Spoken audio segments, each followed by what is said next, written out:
Great. Thank you, Michelle. Hi, welcome everyone. Welcome to the magical experience of cuddling without actually touching anyone.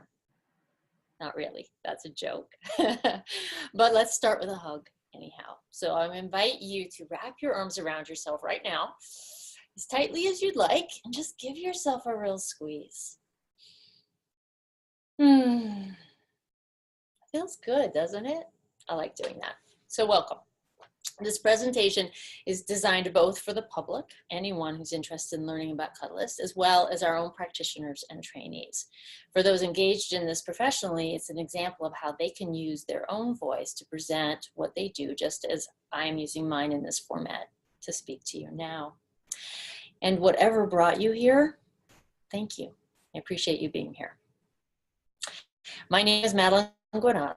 I created the Cuddlist program out of my own professional experience in response to what I see as a clear need for standards of quality and professionalism in this emerging field of healthy mutual human contact that is being called professional cuddling. Hence, I claim the title of Ground Zero for certified Cuddlist practitioners. Professional cuddling is very new, and like all things, it is evolving. Cuddlist is leading the way, and I'm here to tell you how we're doing it and why professional therapeutic touch matters. But first, I'm going to introduce you to this woman who I affectionately call my right arm. This is Michelle. She's our producer tonight, and her official title is the Director of Cuddlist Care. She's also an amazing practitioner, and she's going to help me navigate the slides and your questions. So go ahead, Michelle. What do we need to know? Hi guys, like Madelon said, my name is Michelle. I am located in San Diego, so it's a nice, lovely early day here. Today I'll be presenting your questions to Madelon to answer, so please note that I'll be using your first name only. Your privacy is important to us. You can use the Q&A button right down at the bottom of your screen to post questions. You can start doing those now. You do not need to wait until the end of the presentation. If you have any instructions for me, you can include those there too, and I try to read them in my head before I read them out loud. You can also post anonymously, so you can do that if that's more comfortable. This webinar is scheduled for 45 minutes. The presentation will be 10 to 20 minutes, and then we'll open this up to the Q&A portion. In about 24 hours, you'll receive a follow-up email with a link to view this webinar again if you'd like. So if you have to not be fully present, it's okay. You have a second chance later. Thank you so much for joining us, and I'm going to turn it back over to Madelon. Thank you, Michelle. I'm glad you mentioned location. I reside in Chicago, and presently I am in Ashland, Oregon on the West Coast, visiting family. So, and when you put your questions up, tell us where you are too, because I really love hearing, you know, that we're all over the place. We're all over the country and all over the world in many cases. And Cuddlist has been expanding to other countries. So it's very, very exciting. And there's still a lot of areas that don't have access to this. So our next slide, we're going to talk about the key to healthy contact, which is mutual respect and understanding. And there's a new buzzword for it in our culture. That word is consent. And it all comes down to self-awareness and communication. So this is how it works. If we were physically together now, and I do this in workshops, that we would practice something that we call the option to hug exercise. And since we're in a virtual format, I'm going to list the key ingredients step by step. So we would get up and mill around the room. And if you wanted a hug, the first thing you would do is you would notice, oh, I'd like to hug this person. And you would make a clear, specific request for contact with open, neutral body language, and you would say, may I hug you? Or will you hug me? And then the second thing you would do is a verbal yes or no. Consent is about a verbal yes or a no, being really clear, not assuming. And then the third thing is, if you get a yes, you would proceed with the request, but stay present to when it might change. How long of a hug? When is the hug over? Are they still wanting this hug? Am I still wanting this hug? And the fourth thing is, if you do get a no from the other person, we value that just as much as a yes and acknowledge it and appreciate it. Thank you for being honest with me. Thank you for taking care of yourself. So that's for the person who's asking. Now, if you're in this exercise and someone comes up to you and says, would you like a hug? The first thing you do is check, do I want a hug? Sometimes we just assume and get started anyway. So take a moment and how much of a yes am I? And you notice that there's no have to about that. Then you would answer with a clear verbal yes or a no, honoring both of them equally. And the next thing, and then you would proceed with your response, again, staying present to when it changes. That is consent 101.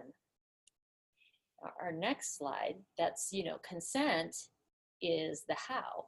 We're going to talk more about how that works in a session. But now let's talk about why.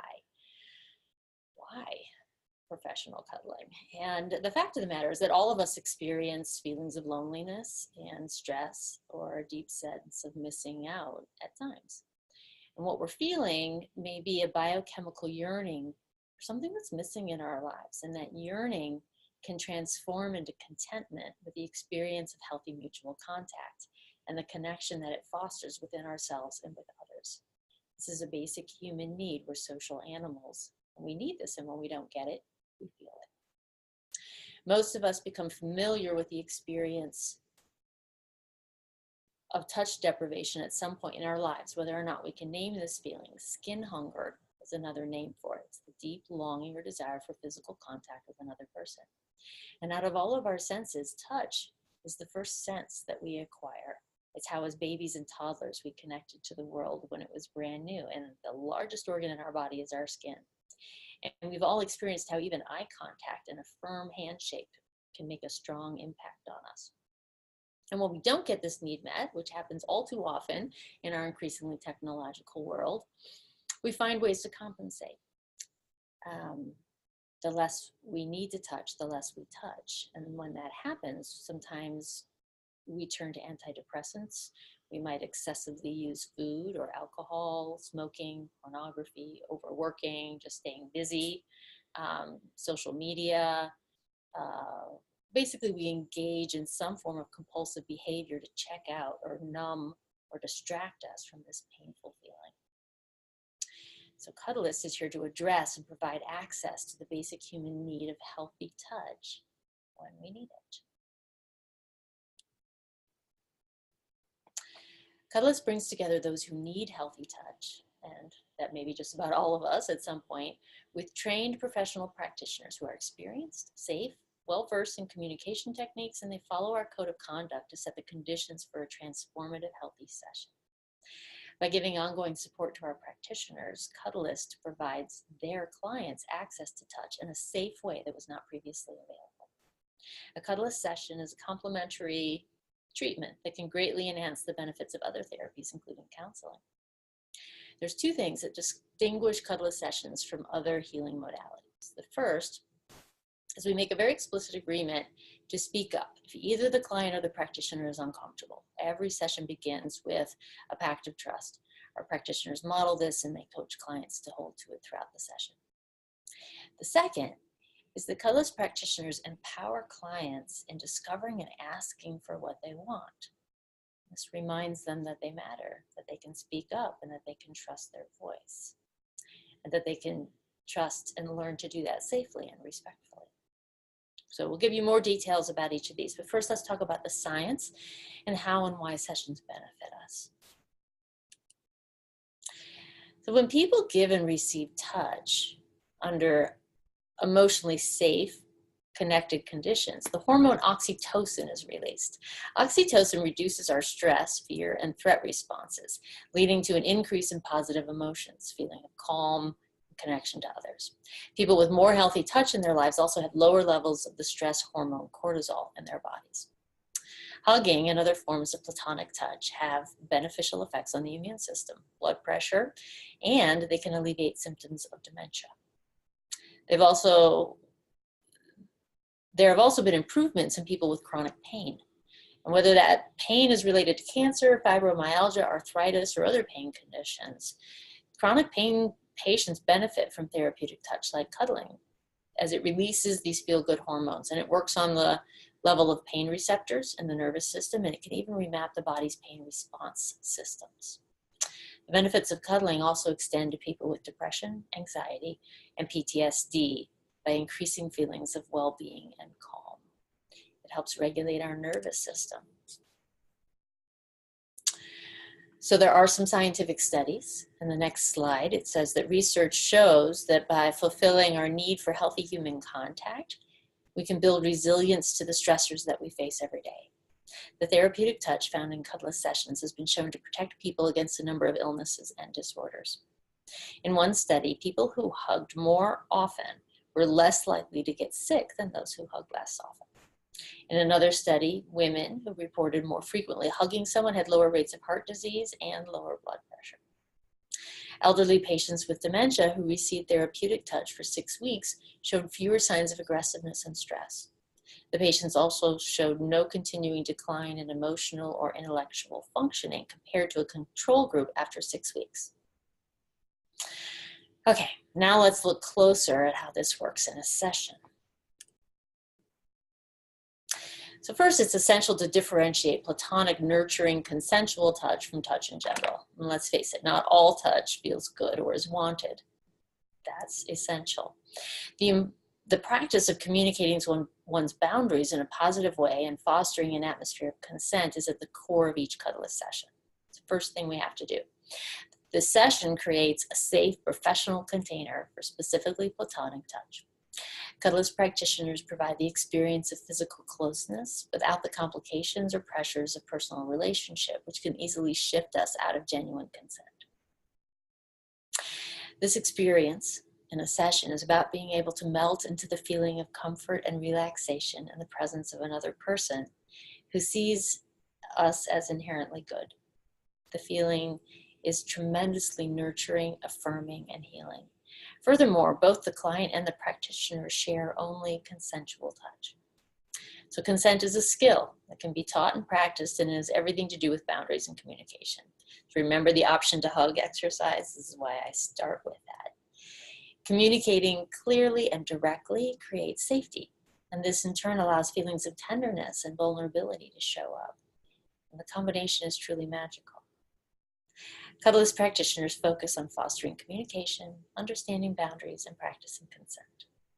The code of conduct is the cornerstone for this container. The code of conduct has 9 agreements in it, and these apply to both the practitioner and the client. I'm going to go through them one at a time. First, the client and the practitioner both verify that they are the legal age of consent in their location. 2, client and practitioner both agree to be free from mind-altering substances during the session and are thereby fully able to give consent. 3, the client agrees to fully disclose to the practitioner any diagnoses or conditions that may affect their session. 4, client and practitioner both agree to practice consent and attention to personal boundaries at all times. 5, client and practitioner will communicate to find what is mutually comfortable throughout the session. I love number 4 and 5. This is the very two-way street way of connecting. Number 6, this is a platonic service. So both client and practitioners agree to not pursue or encourage sexual arousal. And that rule includes our minimum clothing requirement and just 1 or 2 specifics about what that means. Number 7, client and practitioner both agree to respectful personal hygiene. Number 8, client confidentiality is respected at all times. And number 9, either party may end the session at any time.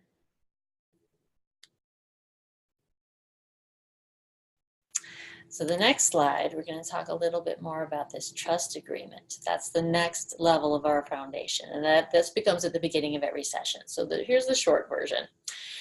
There's only one rule that we really need, and that agreement is that if either of us is uncomfortable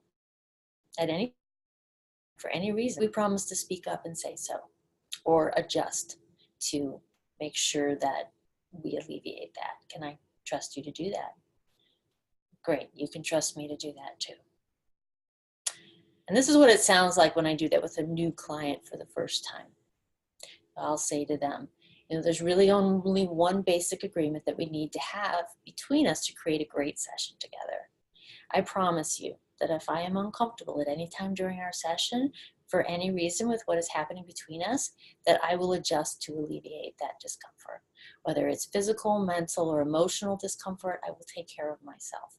And if I need to speak up and let you know, I will do that so that we can adjust together. So that means that you don't have to worry or wonder how I'm feeling. Whatever we're doing, I'm genuinely happy to be doing it, or I will change it. Can you trust me to do that? And that's a little bit of a leap of faith, isn't it? Because I'm just asking them to trust me. And then I say, great. I'm definitely not a mind reader, so I'm asking you to do the same to the best of your ability. You don't need to say or even know why something's uncomfortable. It really doesn't matter. I just need your word that you will not knowingly put up with, tolerate, or endure anything that doesn't feel really good to you. And this is your session, and I need your help to find out what feels best to you.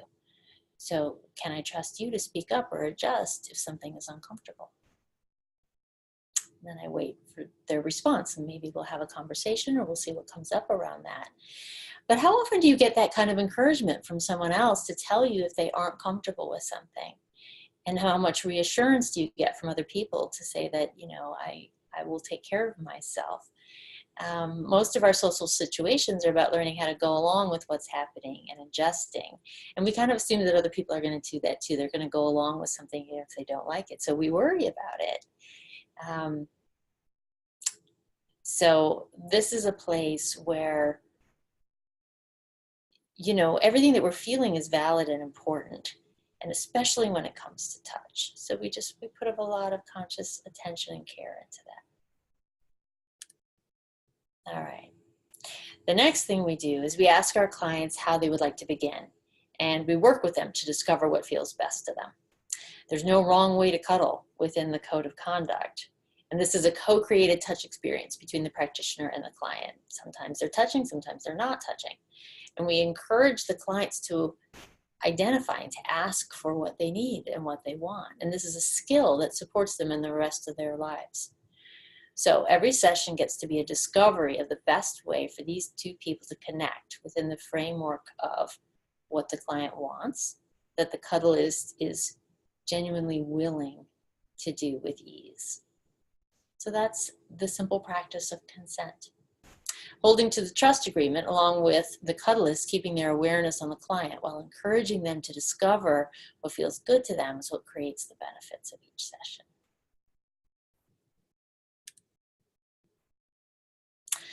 So at Cuddlist, we like to say that everyone is the perfect fit for someone. Our Cuddlist practitioners are just as unique as our clients. And the more Cuddlists we create, the more options clients have. Now here's some of the reasons that my clients come to see me. They've been feeling down or depressed. Talk therapy hasn't worked for them and they don't want to use antidepressants, any of those. Or they don't want, or they don't have the opportunity for a personal relationship that includes platonic touch, but they need the benefits of it. A professional provider gives them the emotional safety that things won't go anywhere that they don't want it to. They may be struggling with low self-esteem, with anxiety or depression, and they need someone to affirm their intrinsic value in combination with the biochemical boost of oxytocin. We all need to be reminded of how wonderful we are sometimes. Sometimes my clients, they don't have a safe, caring, neutral listener in their lives, and they might need a confidant or simply wants to be seen and heard for who they are without the pressure to be anything else. And the benefits that they receive include the calming experience that they are safe and held, a gentle euphoria that makes everything seem brighter and life runs smoother for days, a touchstone of healthy human connection that they can lean on when other stresses arise, a greater sense of confidence and the ability to act in their own self-interest at work and at home, a better understanding of what they need to have healthy boundaries in their life, and a greater ability to communicate that. They're more capable of asking for and taking action toward what they need and want. And they get a sounding board that isn't going to try to fix them or see them as a problem. And many of them also get ahas or insights. When they have the space to be seen and heard, they find their own discoveries the things that are really true for them that can feel elusive sometimes. I love my work. I really do. Such a gift. All right, the next slide talks about our practitioners. At the heart of the Cuddlist session is our trained and certified practitioners. Here are some details if you're interested in joining our team and investing in your own development in this new modality. Online training is the point of entry. That has unlimited access to the online training materials. You can go at your own pace.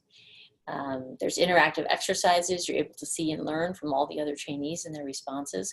There's weekly interactive teleclasses with B, where I get to talk to you and hear how things are going. Those are all recorded and they're available for you to listen to at any time. There's office hours with Cassandra Brown, who's our lead trainer. And all of that walks you through the basics of communication, self-awareness, and the practicalities of running a session to give you the confidence to get started. And once you've satisfactorily completed the online training, then you're eligible to join our membership, and you can continue working towards certification with the expanded support and the ability to receive requests and to screen clients and do sessions. So the membership has three main pillars of support. First, there's the members only online resources. So there's a whole slew of marketing materials and information and video calls. There's marketing teleclasses, video classes, and supervision calls with other practitioners to share best practices. So that's one. The second is the private Facebook group of certified practitioners. So you really get to network and connect with Cuddlists from all over the country and the world. And then you have your own, the third one is your profile on Cuddlist.com. That's your storefront window through which clients can securely request sessions with you, and you can keep that edited and updated, and we're expanding upon that. It's a very useful tool for you to be able to connect and screen your clients. All right. That is the bulk of our presentation today, and I would love to hear some questions from you.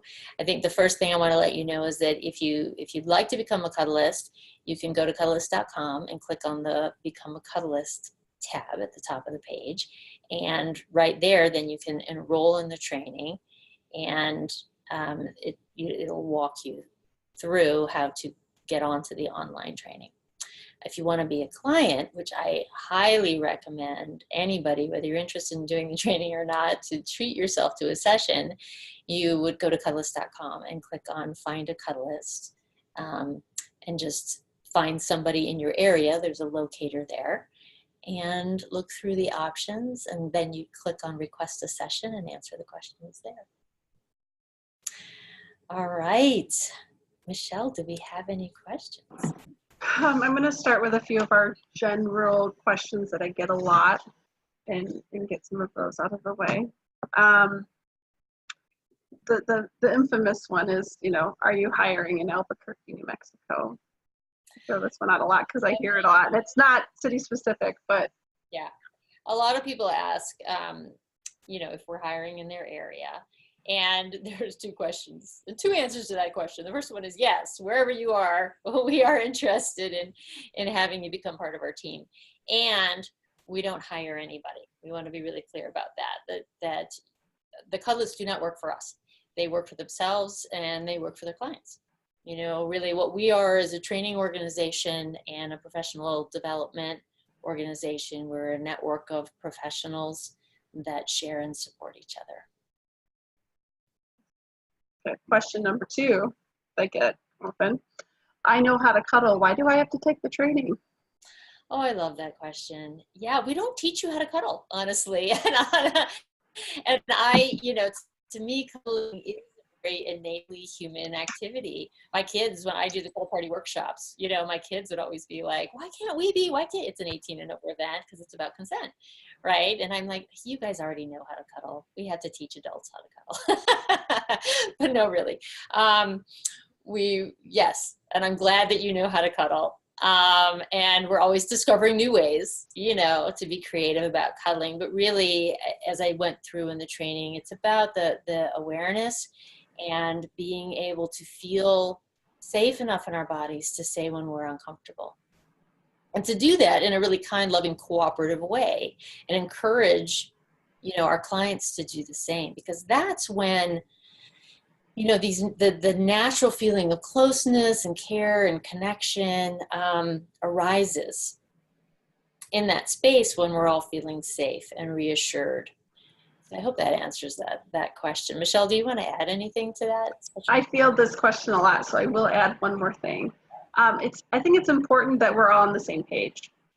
And we need to be assured that all of the practitioners that are listed on our site are on the same page. And that's what training is about, at least in on my logistics ends of things. It's just to make sure that everybody is working from the same book. So. And, you know, that's why we teach that protocol, right? We have a code of conduct, and being on our site really assures your clients that this is the parameters, this is the container. So now I know what it is. There's no gray area. There's no, you know, absolutely. And then that trust agreement, and then that part about how do you want to cuddle. Michelle can comment on this too, but oftentimes I joke to my clients, like, we'll do the trust agreement, and then I say, okay, are you ready? I say, this is the hardest part of your session. Are you ready? And they're like, okay, what? And I say, how do you want to cuddle? And they're like, oh, I know, because it is scary. It is kind of vulnerable to be like, you know, most clients are like, oh, I don't know. You show me how I should cuddle. You show me how it's okay to cuddle. How do most people want to cuddle? And that's really the fun place where we get to say, you know, we can try anything we want. And it's to have that freedom and that encouragement and that permission to say what feels good to you right now. I mean, it might not feel good tomorrow, but what do you want right now? Yeah, I think I'm super excited. I have a follow-up client tomorrow, and we kind of struggled with that question at the beginning of our session. And when I followed up with her, she had taken some time to kind of decompress and go over the session with her life coach and with a few friends. And she's really excited to come back because she has new ideas. And so I'm super excited to hear what is coming next.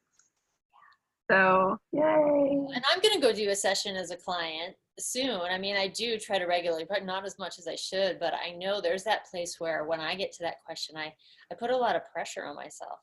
You know, I was playing the 3-minute game the other day, and it's like that question, like, what do I want? It's like, oh, what if I pick the wrong thing? What if I don't like it? Or being in the moment, because I have my playlist, right, in my head of like, well, I usually like this, and can I get outside of the usual and decide what do I want right now? Yeah.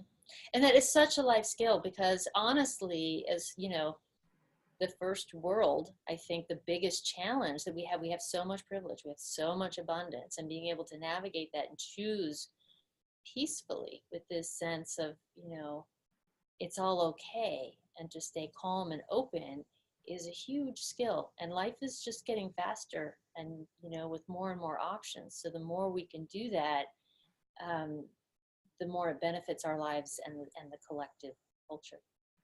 Yeah. Yeah, practice, practice, practice. Yeah. I'm in training, and I worry about having to hurt my clients' feelings when I'm not feeling good about their request. Oh. How do I overcome that? Yeah. Well, first of all, that's a really natural, common feeling. It's one of the reasons we don't say no. We don't want to hurt other people's feelings, and let's face it, none of us enjoys disappointing other people, you know. And not only that, there's that, and there's like, well, if I say no, maybe they'll never ask me for anything again. Maybe I'll push them away. Maybe I'll lose, you know, that connection I feel with them.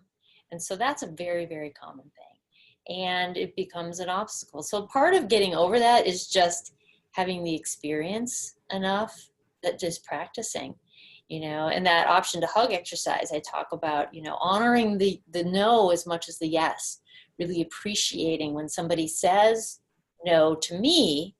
I open up, and I take it in, and I say, thank you for being honest with me. Thank you. Now I know I can trust you. I really appreciate that. And the more I have that experience, the easier it is for me to say no, because I'm not imagining that I'm really, really hurting them, because I know how to receive a no. So cuddle party workshops are really good for that. Or just, you can start by acknowledging when you get a no, and really, really feeling how, oh, what a relief that somebody didn't just do it when they didn't want to. Because like I say that in that opening agreement, nobody wants to pay money to be tolerated, put up with, and endured.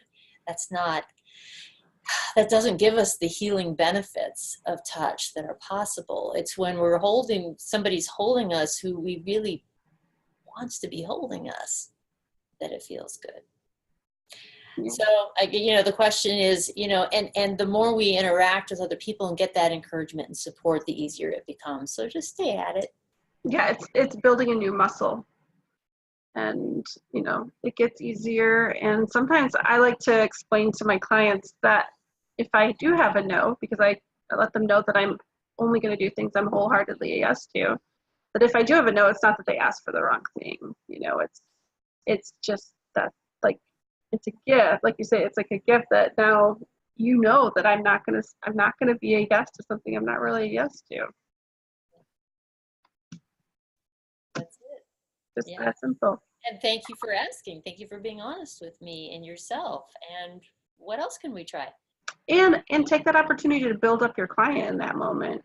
It's a great opportunity to not just say no, but to say, how does that make you feel? And that's not personal, and just like exploring the feelings that do come up from hearing the no. And being curious about, okay, you want that specific request, like say you want to sit in my lap, and I'm a no to that, but how would it feel for you to sit in my lap? And a client might say, well, I really want the feeling of security.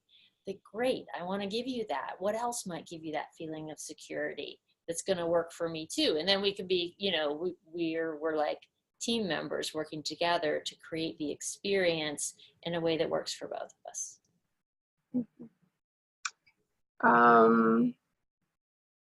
I want to book a session. Ooh, somebody wants a session. I want to book a session. Well, I'm super nervous. It feels weird to ask to cuddle with a stranger. How do we get over that stigma? Yeah. Oh, and I get it. I just applaud you for having the courage and the self-love to acknowledge that this is a valid need. It's something that might help you. You're willing to try it, in the spite of, that vulnerability around it. And the other important thing I think that helps remember is that just because you request a session doesn't mean that you have to have a session, right? Like every step of the way you can change your mind. It's about being at choice and advocating and taking each sort of little next step. So some people think about requesting a session for a while, or they might request a session and then change their mind, or they might then just have a dialogue with the practitioner, and ask them the questions, make sure, listen to their voice, do a video conference with them, see if you feel comfortable with them, talk about your concerns and see how they respond,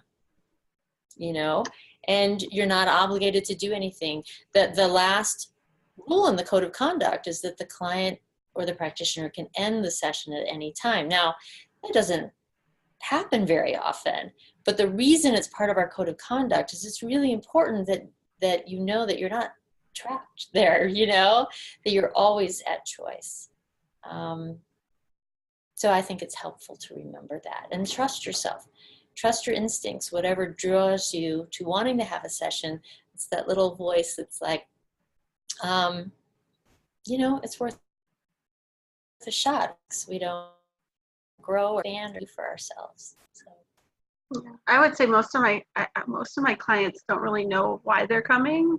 Like at first, they just are curious, and they have ideas, but they've never seen it, they've never done it, and they're always like, I've never done this before. I'm like, almost none of my clients have ever done this before.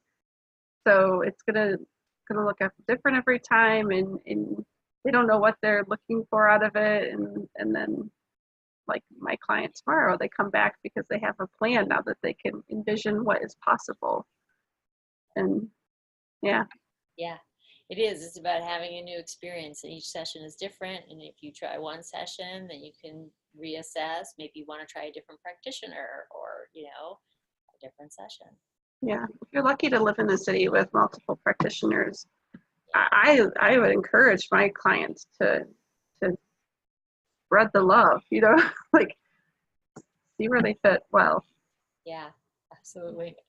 I have one client who travels all over the country and checks out different, you know, loves seeing the local cuddlist, whoever's there. I think that's great. It's kind of like, I mean, being away from home, there is a part of home for some people that they can see a different cuddlist and get that feeling and not be lonely all the time in their hotel room. Or that's all the questions I have. I did a couple more minutes. People who, you know, who travel for work being lonely, and sometimes people who are traveling visiting family. And let's face it, family is stressful. It brings up all those, you know, the old unfinished things and the small parts in our child and the, you know, so I do have clients who come to visit family, and then they come to see me to de-stress and to have that safe place, and then they can go back and be their best and highest selves with their family, and that's a good feeling too. I do have a couple of last minute questions that have come in. Okay. So one of them is, what if my city's not listed on the website? And does that mean you don't work in our area? Well, that's kind of like the first question. I mean, it depends on if True. you're a client and the city isn't listed. I would go to cuddleparty.com and see if that's available in your area, or maybe plan a trip.